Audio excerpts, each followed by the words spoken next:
Well, good afternoon, everyone. Good afternoon, good afternoon. So my name is Nadia Kusal Jakavula. I will be your host for the 2024 Women's Day SANGE Roundtable. Thank you all for joining us this afternoon, a day before Women's Day. So I hope everybody's feeling relaxed and ready to enjoy this insightful conversation. So our discussion this afternoon is on women navigating leadership in the digital age and a transforming political climate. We are excited to have a wonderful group of people here with us. And to kick things off this afternoon, I'd like to invite each of our guests to share a little bit about themselves. And we will be starting with the lovely Dr. Adiola Oke. Over to you, ma'am. All righty. Hello, everybody. Like you said, I'm Adiola Oke, and it is an honor to be here with you today.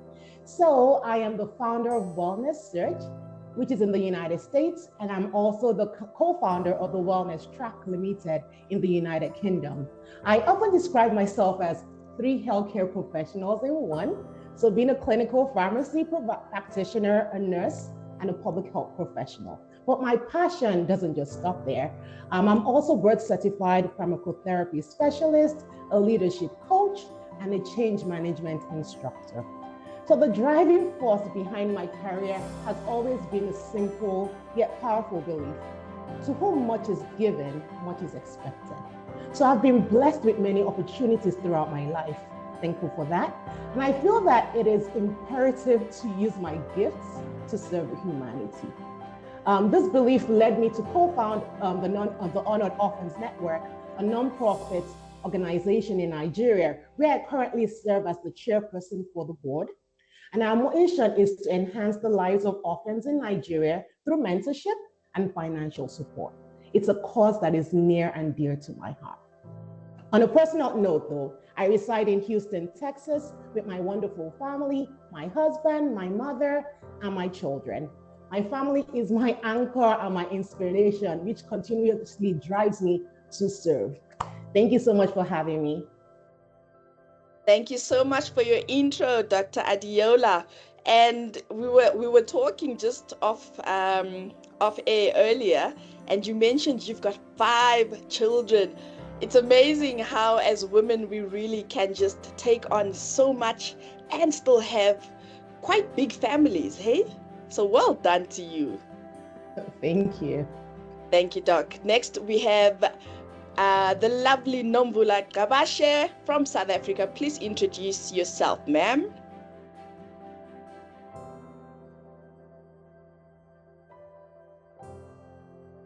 You are still muted, Nomvula. Kindly unmute. Sorry, okay. Sorry about that, Nadia. Good afternoon, beautiful ladies. My name is Nomvula Thokozani Gabashe, all the way from South Africa. I am currently the e-learning facilitator in Midvaal Local Municipality in South Africa, which is rated the top performing municipalities in South Africa. So my industry experience, I've got over 10 years experience in IT and training. And I also had the privilege of working in libraries for over 6 years. My passion is driving 4IR and bringing changes to the public library spaces. Because, before libraries were your old traditional libraries. So I'm very passionate about bringing the change and making sure that we're getting a new pool of users. I've got an honors degree in business information technology.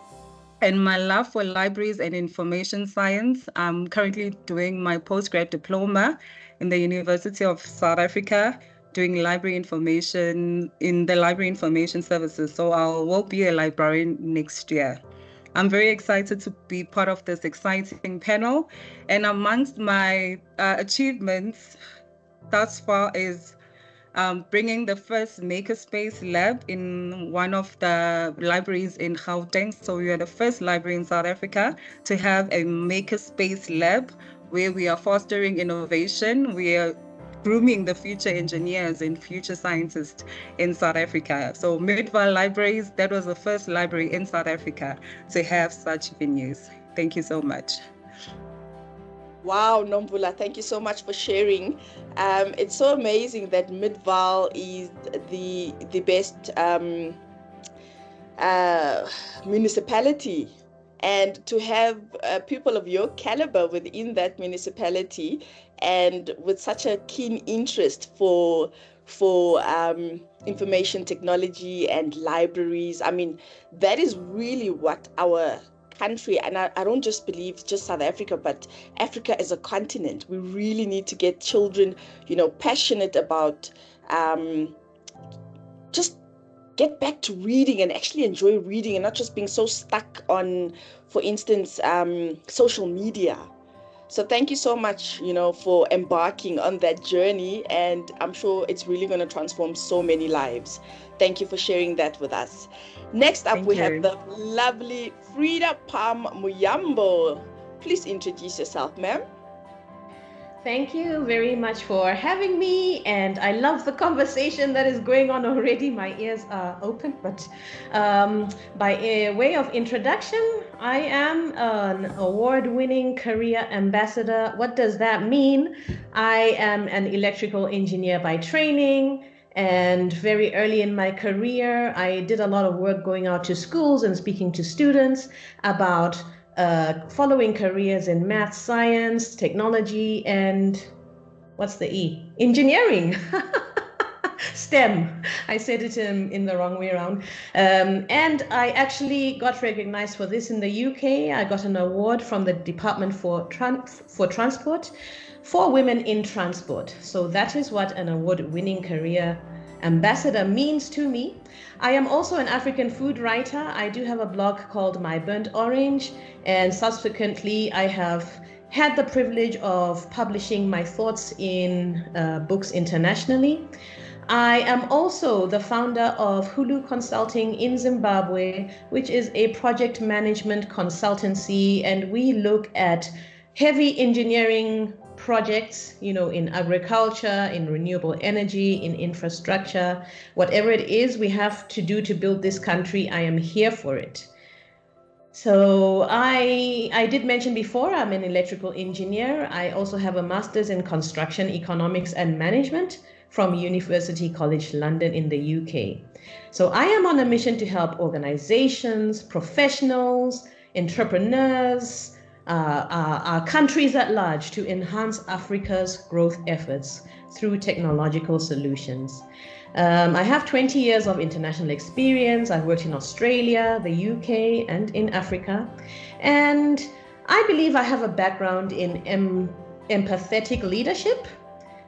Coaching, I have been a beneficiary of coaching. If you're thinking about it, please, talk to Adiola, okay? It makes a difference. And I also have a background in successfully managing multi-million-dollar public and privately funded capital programs.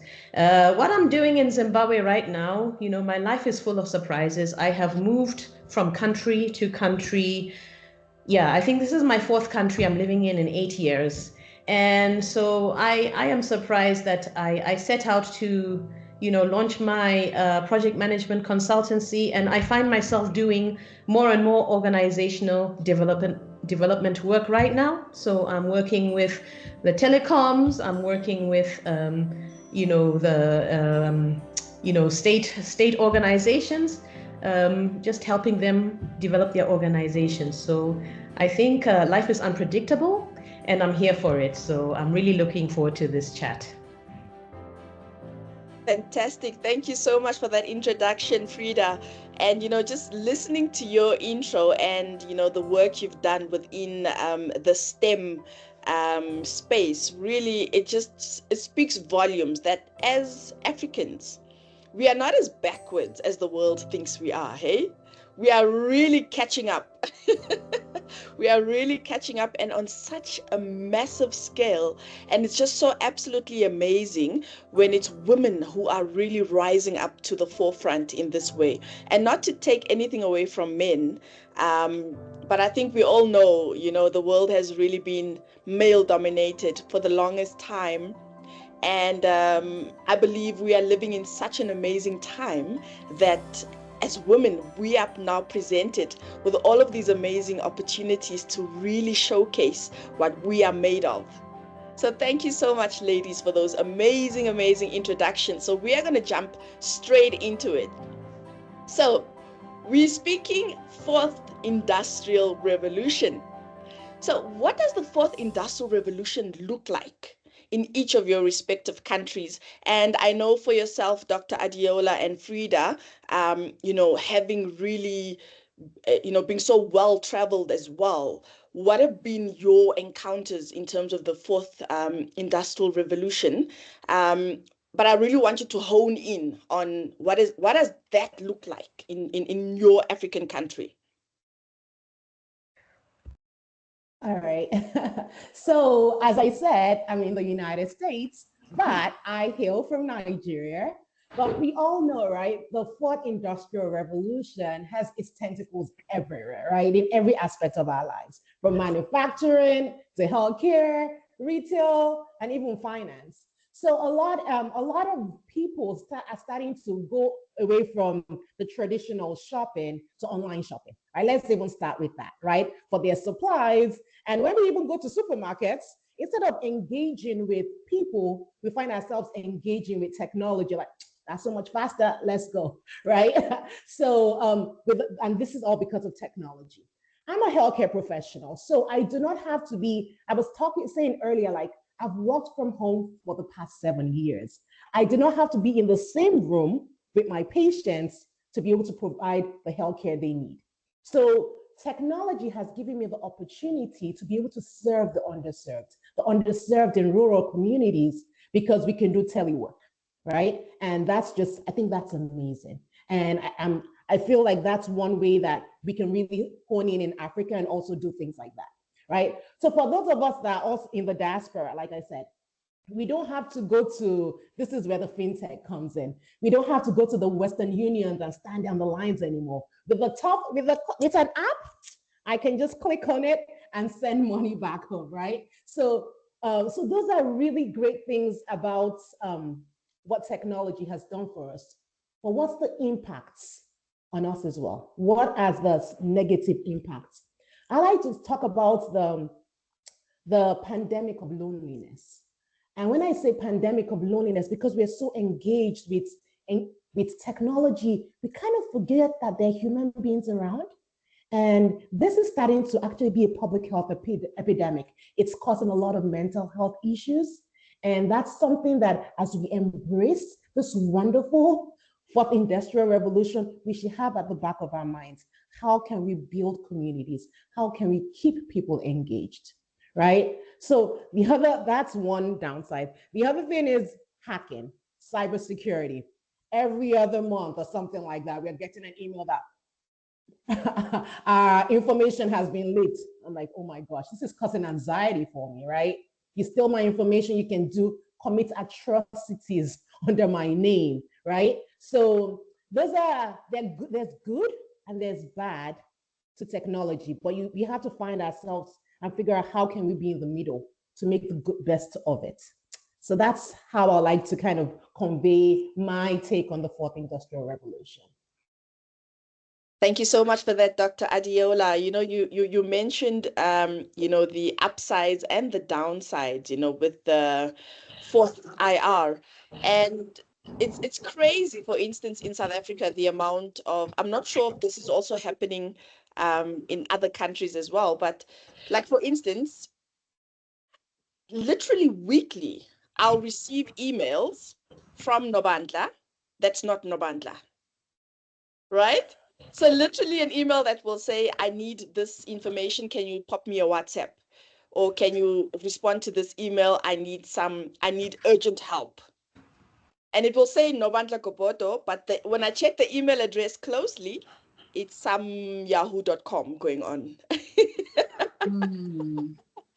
So there's definitely the downsides, but I think the upsides really overshadow, the downside. So thank you so much for sharing your insights on that, Dr. Adiola.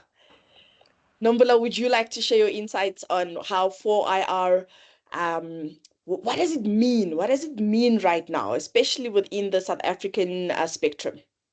Okay.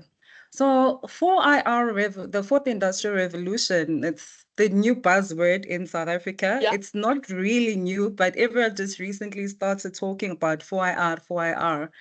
It has affected all the industries, your health departments, education, IT. And myself being in the space that I am, I'm working for government within the library section, doing e-learning and training. So there's absolutely no way you wouldn't be using technology.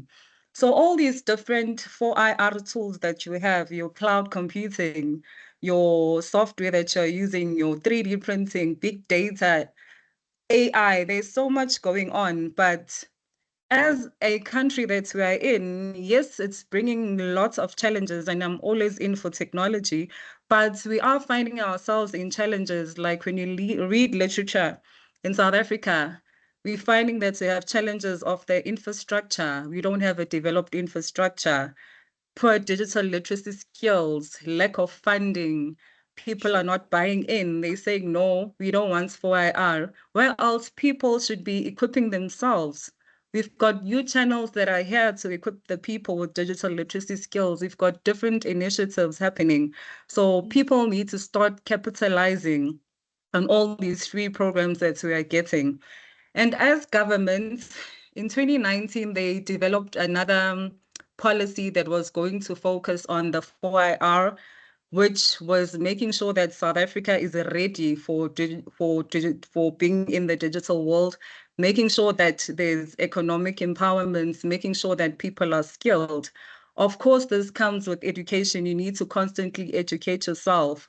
But in South Africa, I'd like to believe that people are developing the policies, they're developing the frameworks, although I still feel that we still need a long way to go. We need to develop strategies. All the departments, we need to ensure that the services that we are offering, especially in my sector, the government sector, are the services we're offering to our community, are they accessible? Because there's something that's called digital divide. I'm not sure if we are aware of digital divide, that not all of us will have the same access to information. Yes. Not all of us will have the skills. Not all of us will have the tools. So that is where we come in our different sectors. I see we've got different coaches. We're doing IT, we're in library spaces. So that's what we should be doing, trying to make sure that everyone is included in this 4IR that we are in. Thank you. Thank you so much for sharing that, Nomvula. And it's so interesting, especially for somebody working within the government parastatal. So we deal with the different SETAs as well at SANGE, right? Because we are also Yes. a learning and development provider. And it Mhm. always blows my mind when we deal, for instance, with mixed SETA. Mm. You know, and Yes. yeah, so Mixita is the information technology media, like the STEM arm of Yes. the Yes. CETAs, Definitely. right? And Mm. yet, I'm embarrassed to say this, but their system for exiting learners, for instance, right? When we do an external moderation, is a Mm. manual system. It's And done yet it's a manually. cedar. And not just a CETA, but Mm. the STEM CETA basically. Mm. But they have this manual process when the other Mhm. CETAs actually they've automated this process. Mm. So I'm just to collaborate on what you've mentioned, in terms of the discrepancies, Mm. where it might be that people are ready, but are these government parastatals, also, getting ready for the influx of people who are ready to be receiving this type of um, Mm. information and really Mm. upskilling. But if Mm. the parastatals are not ready, then we have a big problem. A very big problem, yes. Are Mm, the systems that we are using, are they able to handle the capacity? Are the people yes, skilled? Did you get the buy-in? Is there change management happening? So there are so many issues you need to consider. correct. Like as you Correct. mentioned that, yes.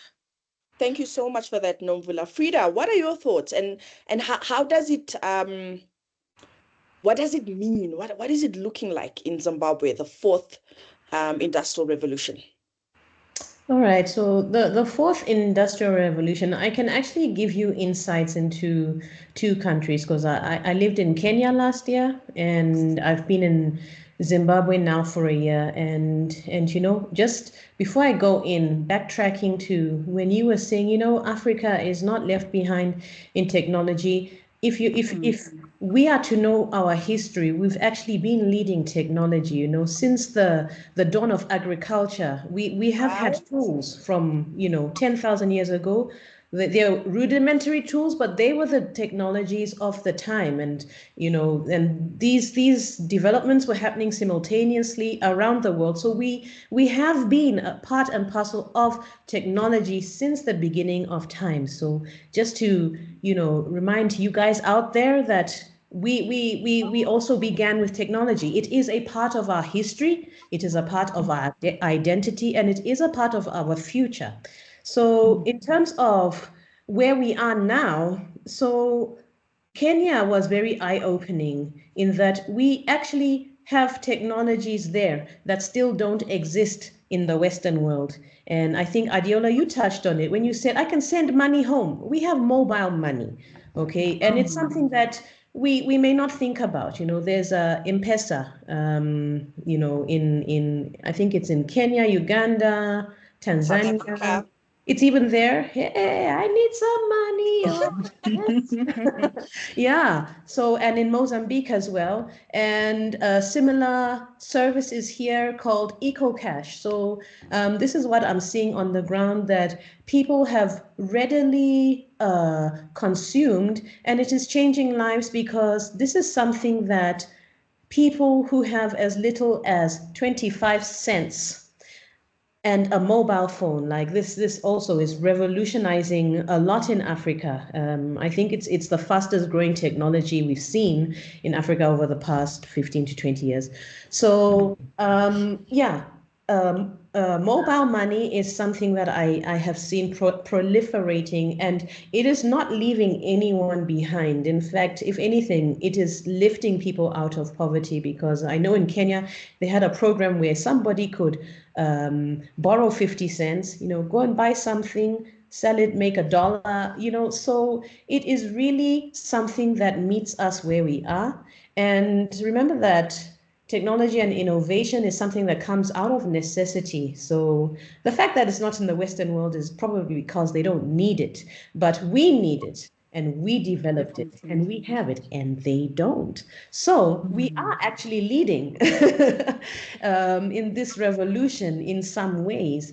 Now, in terms of AI, the way I see it, and I mean, I see, so Zimbabwe, because of the ongoing political climate, I can see that there are some services that are blocked here, unless you can tap into those services through like a private VPN, you won't see them. So some people are being left behind, but the way I see AI and perhaps machine learning impacting our societies is in the way we collect and consume data. I think it's really going to revolutionize that. And in fact, it's mainly about data. It's really data driven.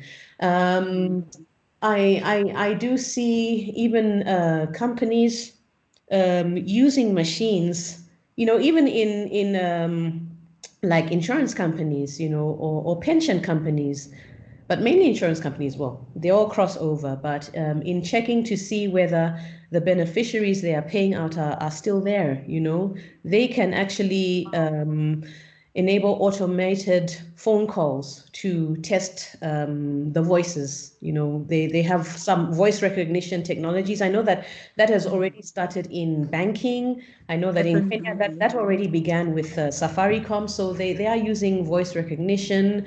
And I think that is an answer to some of the pitfalls that we were talking about in the dangers of fraud and, all this kind of thing. So, there are solutions that are being built up at the same time as all the pitfalls that are rising. I do, when ChatGPT came out and all these other AIs that came out, I did have a concern as to whether AI was going to learn the biases that human beings have, created and learned and passed down over time. So that is something to watch, and that is something that I really hope governments can really tackle on. And I know, again, it's all about data. I know that Zimbabwe, they've had a new initiative since last year about data privacy, data management. So I think we're in a fast moving and fast changing world, and I think governments are doing a lot to to make sure they have a framework for looking into the future with these things, and I think they can do it. I really believe we can do it. It's not easy, but when we help each other, public sector, private sector, I think we can move things forward. So this is what I'm seeing. This is just a little bit of, but yeah, main concern is, biases. So we need to watch out for that and make sure Definitely. we can protect ourselves. Yeah. I Especially, just want to, Yes, I was please going to say, I jump in, want to jump ladies. in and change the misconception. We do have mobile money, Zelle, Venmo, all of those. It's not as pervasive as Kenya because people will say, I don't want to spend that. I want to be able to spend cash. So that's the only difference. But just wanted to change that misconception. We had it first. Yes, you There we did. go. And no, that's good. Adiola, which team are you betting for? Remember where you come from. I just wanted to change them. People, you don't know who's vetting this, like who's listening, like, no, that was wrong, So I just needed to So true. So true. that. Yeah. Thank you for that. Nomvula, you were about to mention something. Yes, Nadia, I just wanted to elaborate on what Freda was saying about AI. Especially in South Africa, sometimes you'll read articles that some students are using AI to do their assignments, they're doing AI to do what. So it is also important as well to do those, to have ethical considerations. I think they need to educate them. AI, how are you supposed to use it effectively? All the ethical considerations. Because now, if you want to use AI for everything, then it's no longer critical thinking. It's no longer your unique idea. So they also need to develop those ethical practices on how to use proper AI for your whatever you want to use it for. But it's definitely changing the world. Even the kids, when they're doing their homework, and it goes back to what Frida is saying, what if it's biased? Whoever's feeding that information in the next 100 years, how will we know that that information is valid? So there are many points to consider about AI. Thank you.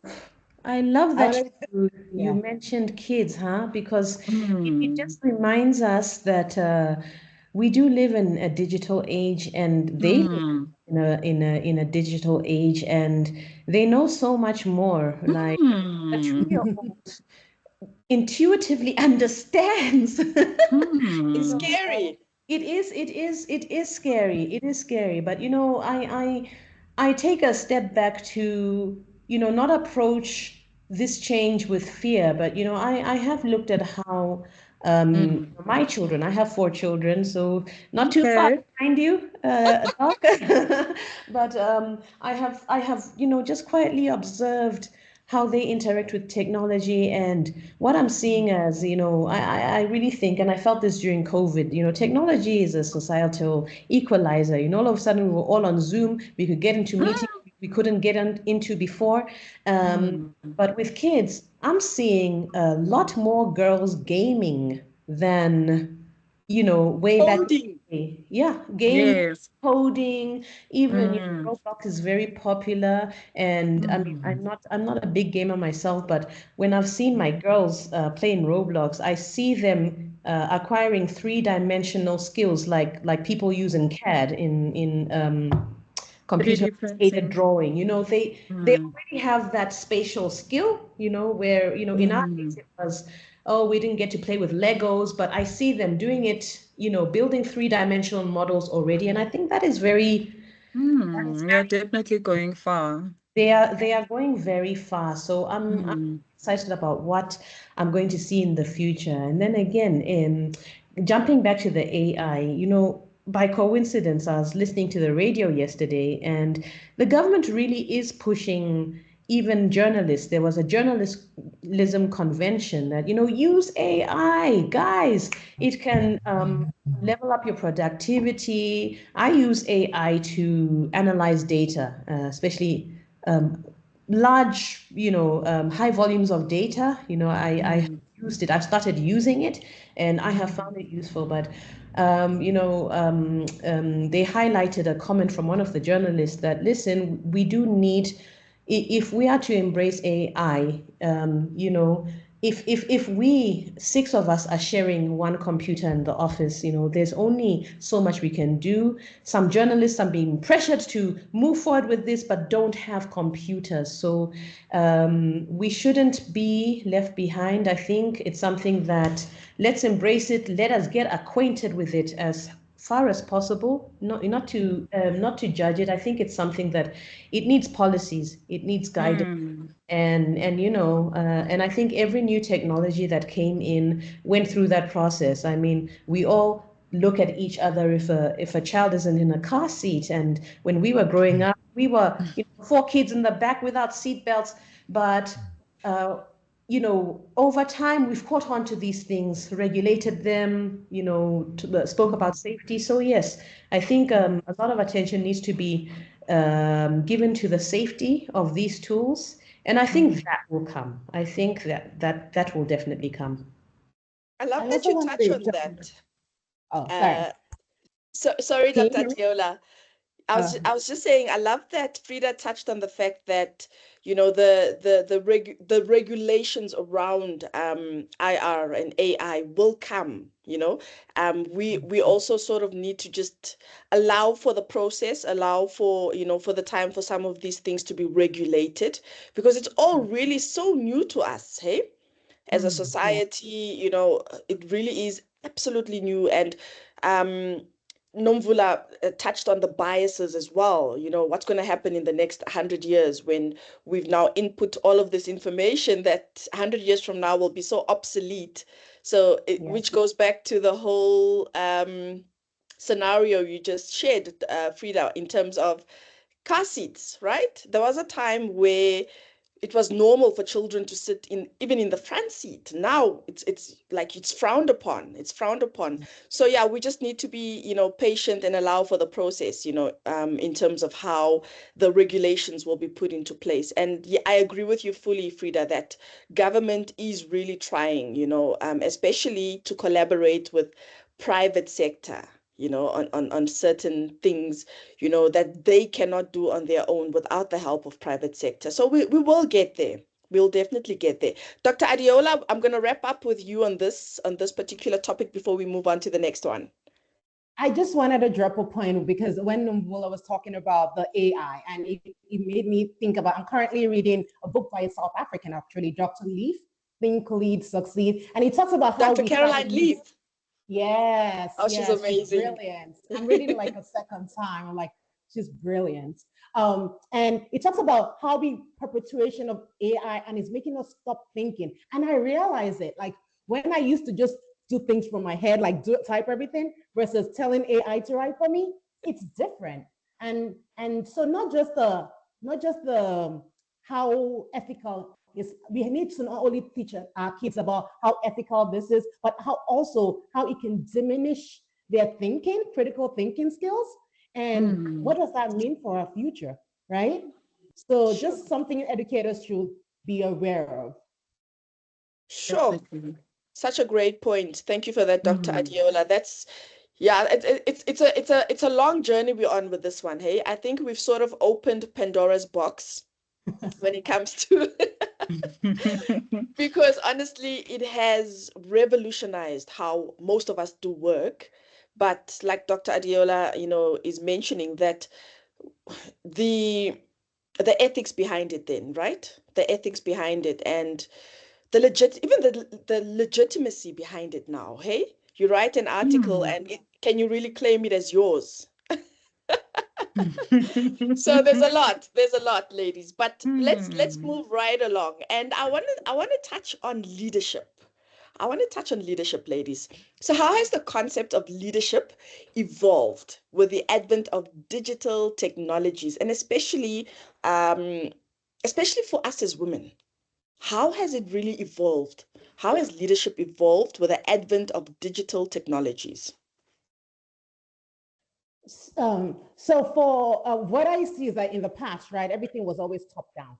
Now, with technology, it's more collaborative, more inclusive, and that's good.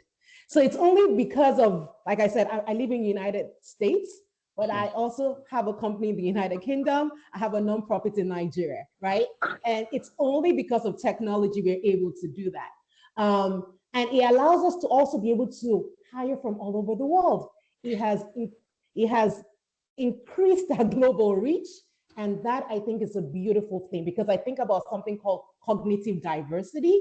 And when you have people thinking from different parts of the world with different perspectives, I think we can create something beautiful. And when it comes to leadership, you have to then, as the leader, have the emotional intelligence to be able to lead this diverse group of people. People will always be people, they have emotions. So you have to work on the emotional intelligence to be able to make people use their passions to excel. You need to figure out what they really like and make them use that to create something great. So that's my take. Fantastic. Thank you for that, Doc. Novula, what are your thoughts on this? Okay. Just the advent of digital technology, you know, based on leadership, and especially what it looks like for us as women within, the digital technology. Okay. So, in terms of leadership, digital technology, it has forced us to be more curious. It has forced us to try different ways of doing new things. If you had to compare a leader that was there 15 years ago and a leader that we have now, you look at the qualities, you look at the strengths. Now, if you're a leader, you need to be in love with technology. If you're a leader, you need to be open to change and criticism. If you wanted to speak to a leader back then, you had to go through all these channels. But now there's digital technology. If I want to speak to Nadia, I'll just go on to LinkedIn. I'll send Nadia an email. If I'm working for government, I've got a complaint. I'm going to use my app and I'm going to give you feedback. So as a leader, you need to be agile. You need to be hungry. Not necessarily. Yes, you do need to be hungry for growth, but more importantly, you need to be a visionary.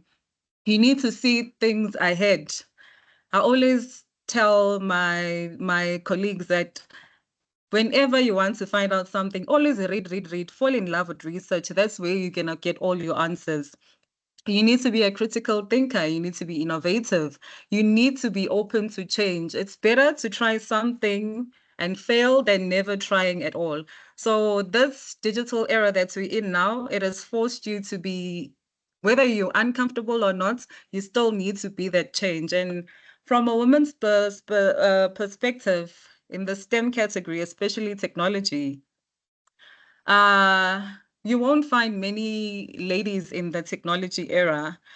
But now, based on the current literature I was reading, that we are getting more and more people registering, working in these fields for science, technology, engineering, and maths. And I think that's where all these initiatives that are coming from the side, they are having an impact. People are having career days. Take a child to work. We are instilling the spark. And these digital tools are making it possible for them to see all the wonderful work that we are doing. Thank you.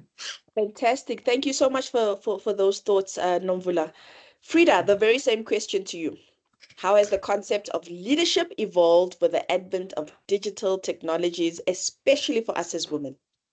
Okay, so the challenge and opportunity that digital technology brings us is it literally propels us into this age of information. Okay, so how do you lead when everyone else around you is a genius, right?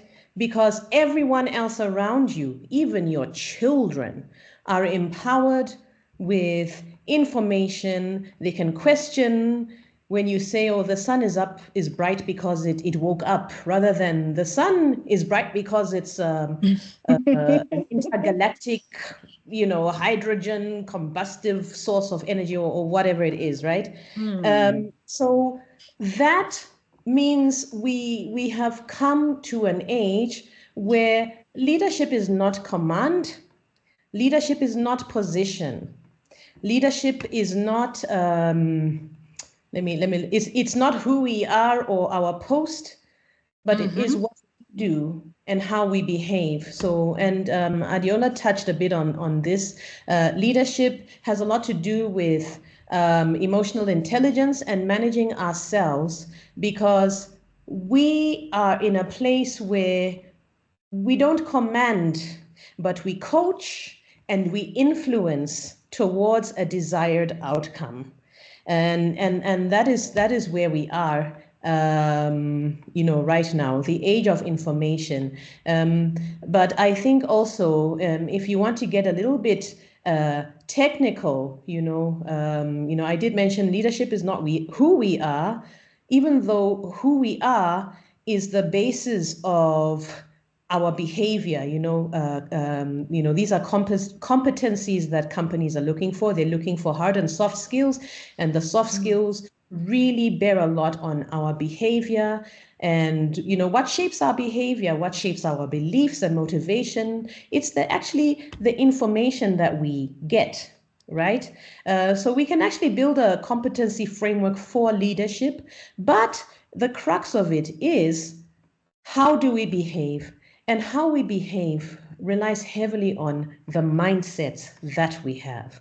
So for the future, we need to really come in with futures thinking attitude. We need our governments to think about, meta competencies, which enable them to think about what we need to prepare now for a world 20 years ahead of time, and nobody knows what it's going to look like, but we need to be able to develop frameworks and models and test them for different amounts of, scenarios. So, this is something that I think companies, I think organizations, both public, private, NGOs, they are going to start looking for people who can demonstrate that they're willing to learn. They have that mindset, the growth mindset, to learn, to adapt, to change, to go with the flow, those sort of things. So I think that's going to become more and more important. And for ladies, do not shy away from machine learning, AI, technology. It doesn't mean you have to be coding every second, but like I said, we're in the age of information, and that means we have power. Knowledge is power. You can go and read up, everyone here attending this panel either has a computer or a mobile phone, and they have connectivity. So you can acquire any information you want. So whether it is, if you're a lawyer and you want to, lean into AI or machine learning, start reading about the policies around it and start sharing your thoughts and start thinking about, the opportunities that this may present in your future, in the future of your family, in the future of your community, in the future of society.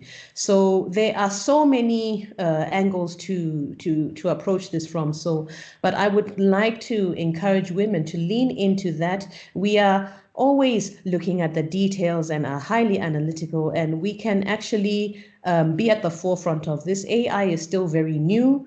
So I'd say learn as much as you can about it, and ask questions about it, not in a way of shutting it down, but in a way of how you can help to shape it, so that maybe it's not gender biased, or maybe it's not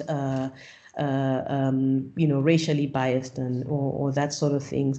And yes, remember that this is a journey. This is a process. I don't think there's an actual destination. And, and if we think about 100 years ago, we still talk about the power of vehicles in terms of horsepower. That's because vehicles were horse driven. And when the car came in, people's biggest worry was, what are the horses going to do?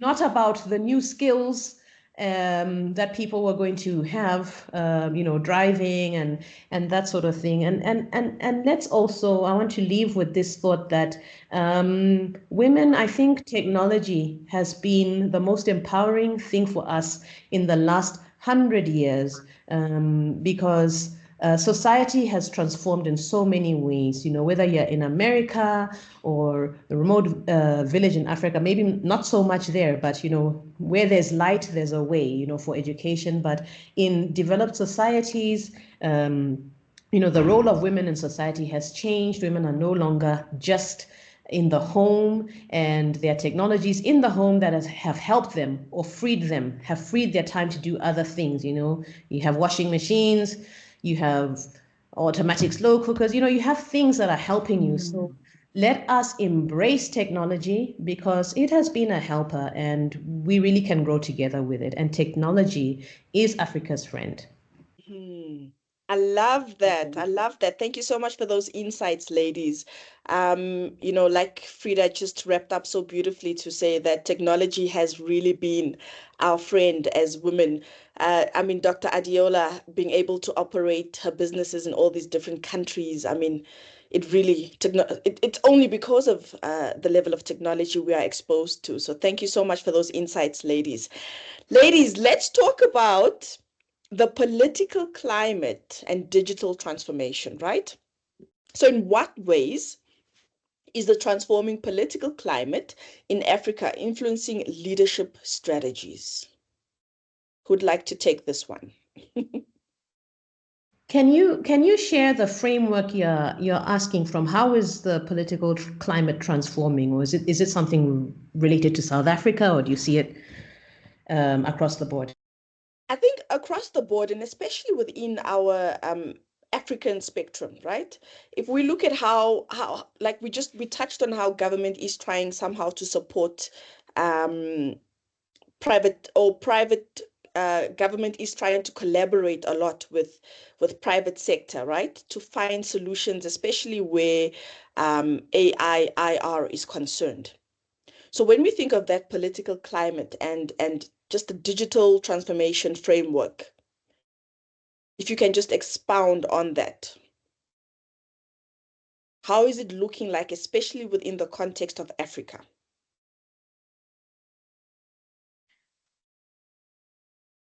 Should I elaborate a little bit more? Yeah, just a little bit more, then we can dive in. Okay. Let's see. So with all of the barriers, if I can call them that, right, we face in Africa, especially, let's say, to take STEM education into rural areas, for instance, right?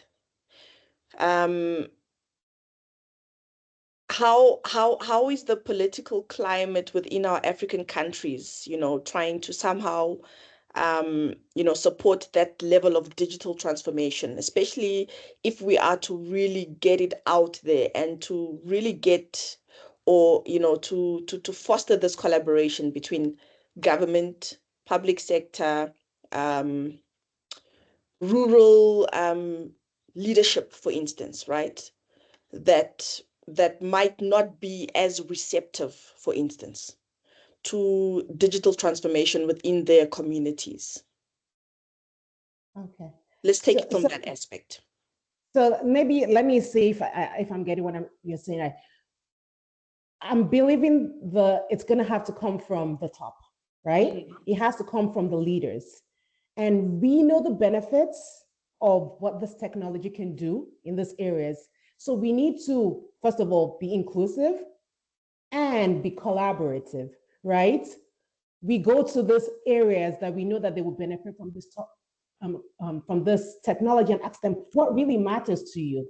We can use information based on that to create what they will find beneficial, right? It's still the same technology, but we have to, that's what we have to kind of tailor it to each community, right? Sorry? No, I'm agreeing with that point. Tailor making it yeah. for each community. Yeah. Yeah, because people could be very resistant. It could be very resistant. Like Numbula was talking about, like, we have all of this, we created this. Okay, are we making good use of it? How can we make good use of it? You have to ask people what matters to you. Use that to help them. Okay, you want more agriculture. You want more produce that lasts a long time. You want better roads.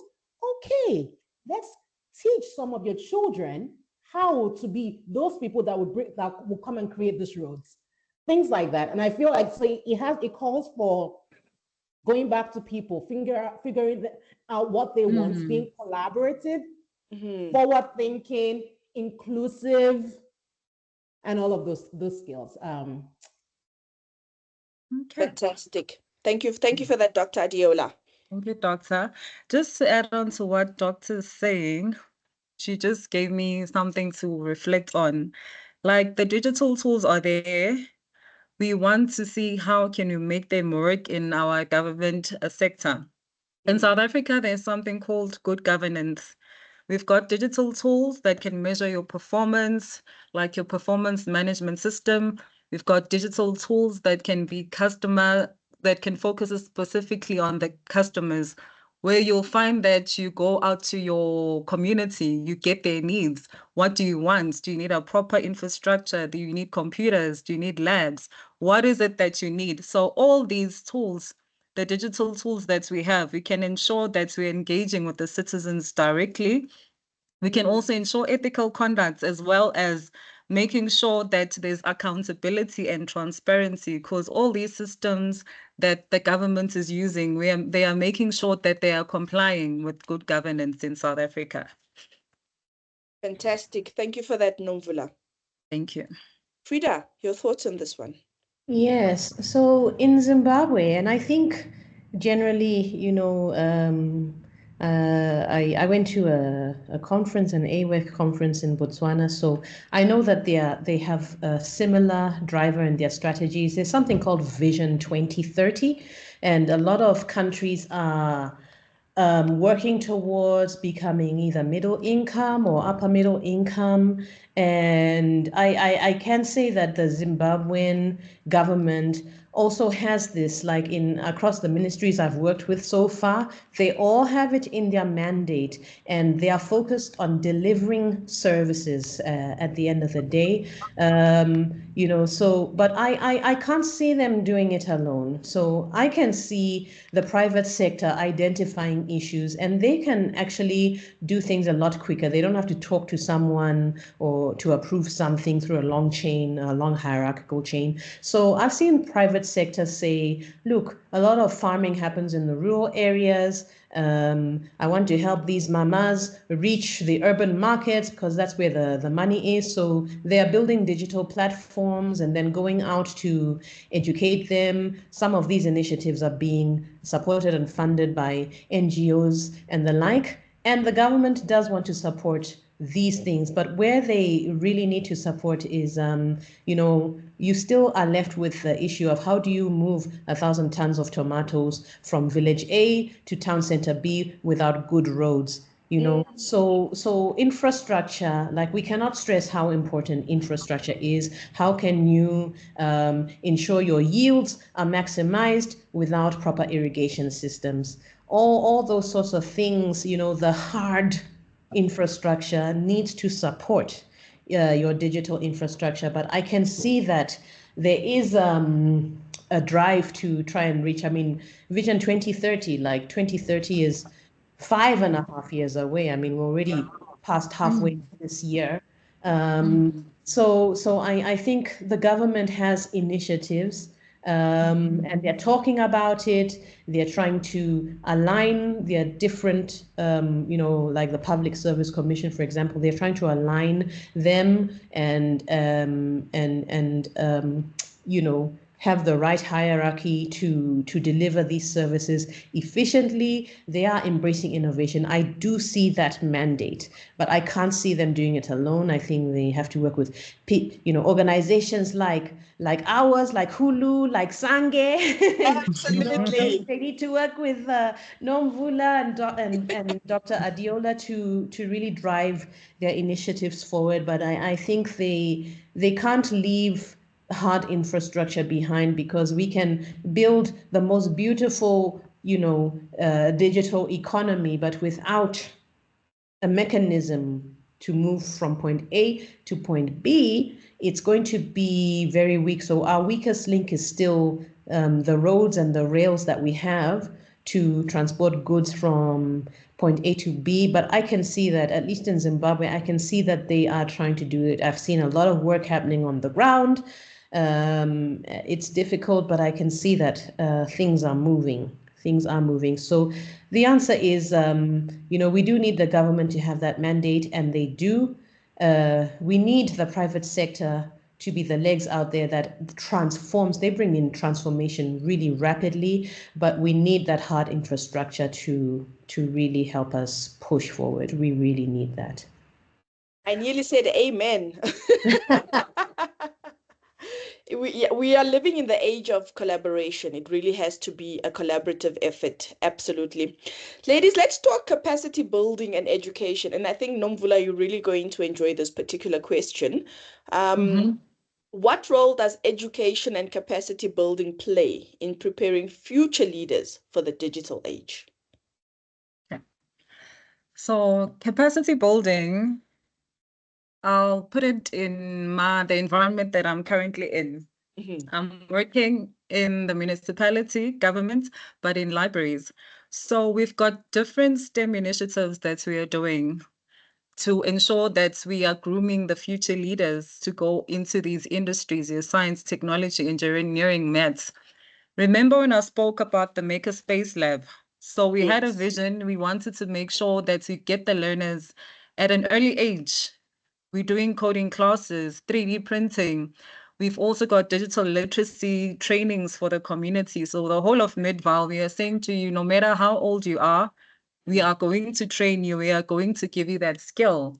And in terms of collaboration, we are forming partnerships with other private entities such as your Mentech, Microsoft, to give us content, to give us to the public using our resources through the use of the fourth industrial revolution. So especially the ladies, I always try to make sure that the programs you're doing, because you'll find that maybe you're doing a particular activity in the library, you're playing an Xbox. The young kids don't want to play because they are girls. They're saying they can't play. So we always make an effort that we balance. It's not only the males that are there, but the girls are also there as well to instill that, to ignite that spark of loving technology and embracing it. So that's where we come in. We need to make sure that we are mentoring them. We need to make sure that we are showing them that it's doable. We start introducing programs that are aligning with the United Nations Sustainable Development Goals, the one that Freda was talking about, that in 2030, we all need to be there. We all need to be better in the world.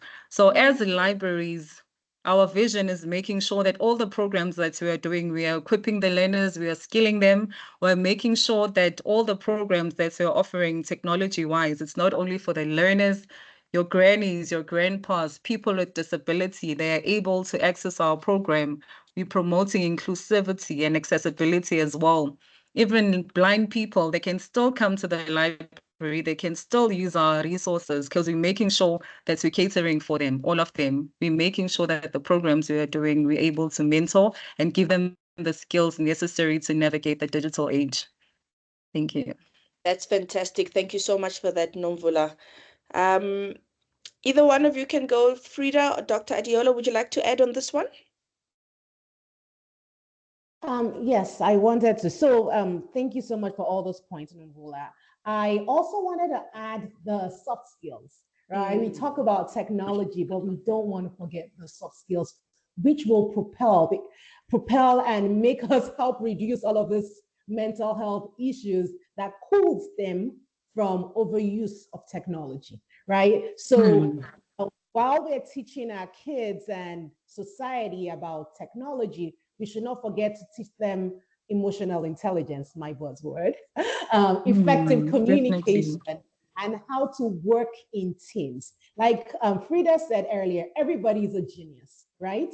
But uh, how can we use our collective brains to create things that actually work? Or because not one person knows it all. This roundtable just shows me the beauty and the how intelligent we all are when we come together, right? Different perspectives. And lastly, we need to empower our educators, our librarians. You're dealing with human beings here. You're dealing with kids that go have tantrums. You're dealing with all of those. We need to empower them and support them to be successful, either in the libraries, in the classrooms, or wherever they may be teaching, so that they can teach our children to have a love for learning and to continue with this critical thinking skill. So support teachers. I love that. Thank you for that, Doc. Definitely. Frida, wrap it up for us before we actually say our goodbyes because we are out of time. We need a part two, ladies. Yeah, yeah, that'll be amazing. Yeah, I think to that I will add that and really brilliant points from both Nomvula and Adiola. Yeah, let us along with the institutions, work in partnership with educators, as parents or aunties or uncles, wherever you see children, do enable them the freedom to play outside. It doesn't matter, kids down the dirt road playing football, they are learning teamwork. They are learning a lot through play, and that is really, really important. I don't think that has changed. Things like playing in teams, playing in sports way back then still matter in developing those social skills, play dates. My goodness, it takes a lot of effort, but I think allowing children to interact with each other from a very young age is what is really going to help them. They learn verbal skills, they learn negotiation skills, they are learning all of that, on top of all, the hard skills will come, but with children at a certain age, let them play. I think that is where I'll leave it. Thank you so much for that, Frida. Ladies, thank you so much once again. This has been such an insightful conversation. I literally, my expectations were superseded, if I can put it that way.